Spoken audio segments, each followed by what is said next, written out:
Hey, welcome back to Beer Geek Beer Reviews, and I'm kind of excited for this one. Um, I have said glass. Where is said beer? Well, it's right here, my friends. We're gonna go with this one right here. This is another one of the Samuel Adams Longshot American Homebrew Competition beers. This is the Nanzer's Belgian Golden Ale. The brewer is Kevin Nanzer out of Georgia. Nice. Go ahead and pour this beer. Let me digress here a minute as I open this up. Um, I expect good things from Belgian beers. I mean, you can do them wrong. Yes, you can. But overall, look at that. That is a nice, clear, crisp, golden color. Let's get a decent head on this. Got some decent carbonation going on in there. 9.1% and 18 IBUs. Go ahead and show off the bottle for everybody. There you go. Nice. I like that. Camera's not going to play very nice. Focus in on that. But the guy's wearing like his last name, Natzer, as a golden like knuckle piece.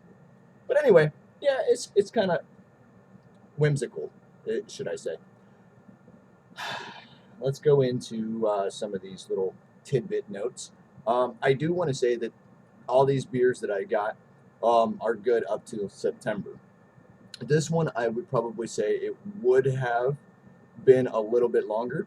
But the one thing that I know with the Samuel Adams Company, I don't know if they're like untrained to do this, but anytime that they're doing a Belgian style beer, it's Belgian style.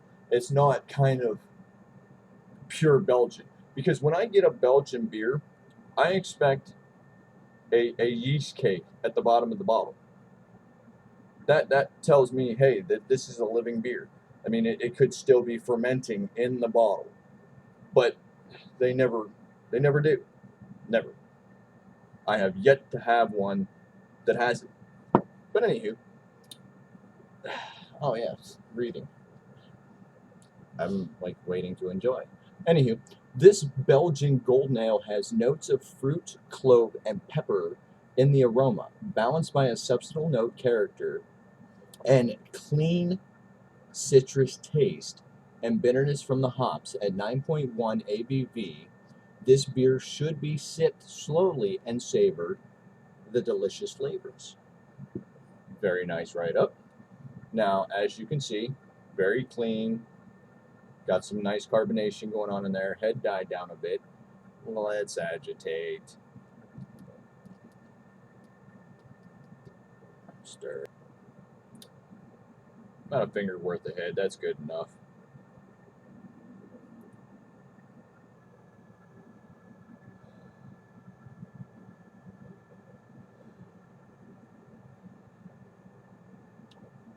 Definitely get that Belgian style aroma. Cloves, a little bit of an herbal grassy note.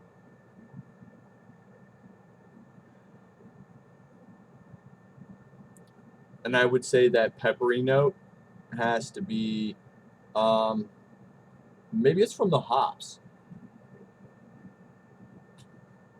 I get a little bit of that banana-ish kind of aroma. It smells great. Let's see if it follows through. Gross.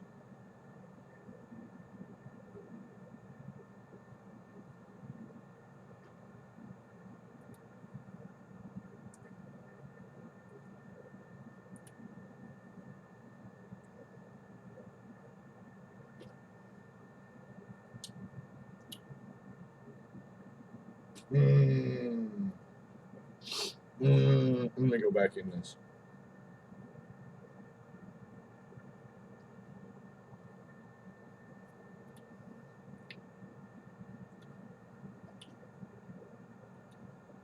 If I'm not mistaken, this is kind of like a take on a higher version of the Belgian session ale.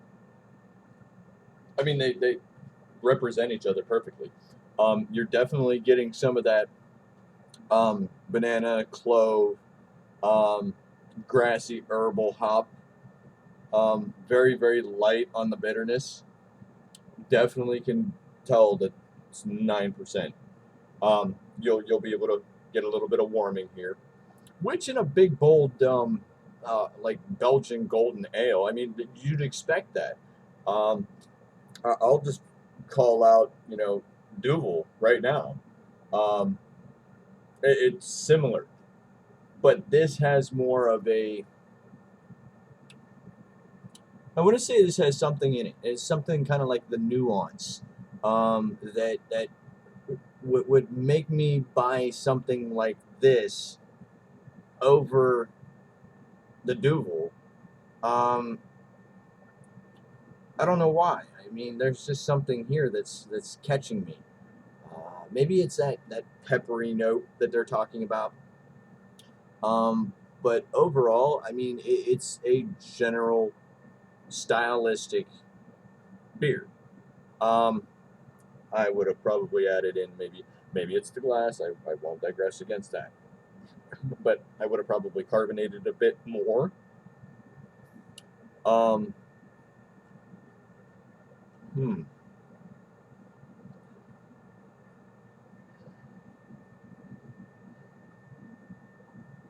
It could be that Belgian yeast because I mean, traditionally the way that these are done is that the brewers make up their beers, they send samples in, the samples are then chosen until there's a winner, and then these three hand-picked winners, um, I don't know if they send Sam's the recipe or they get to work with the brewers to be able to recreate their recipe with them. Um, because I would assume with beers like these that the brewer's not using the traditional Sam's malts, the Sam's yeast, all that stuff. They're showing them everything. Hey, this is my beer. This is what it here's a list of the ingredients. This is how I made it. Let me go over it with you, and then therefore you can recreate it exactly the way that I do it. Sometimes when amping up to that big of a process that Sam's is compared to like home brewers, you might have like some time variations, some heat variations from uh, mash to whirlpool to your fermentation to your lautering your whatever. I mean, it's there's got to be some kind of variations from small home brewers to big scaled brewing. Um, but if this is the exact same beer that this man created, it's a good beer. I mean, he should be in the brewing industry somewhere. Uh, do it, dude. If you see this review, man, peace, pros, deuce. Hey, it's a good beer. Hmm. I would definitely love to see some other products that the man does, because I mean, if you can create a golden Belgian ale, I mean, traditionally, okay, it might not be that tough as say trying to make a Boston lager, because it would use less time to create an ale than it does lagers, etc., etc. But overall, this is a really, really good beer. So again, I've ran way over my time. Peace, Pro Deuce, and as always, rate, comment, subscribe. Let me know what you guys think. And if you've had this beer, let me know what you guys think about it. Maybe we can talk through it and see what else that we're coming up with that is a little bit different about this beer. Um, and as always, man, big thanks to my dear friend John Stardomsky for sending me this beer, man. Thank you. So join me again for another said beer in said glass, and I will see you guys again later, man. Peace.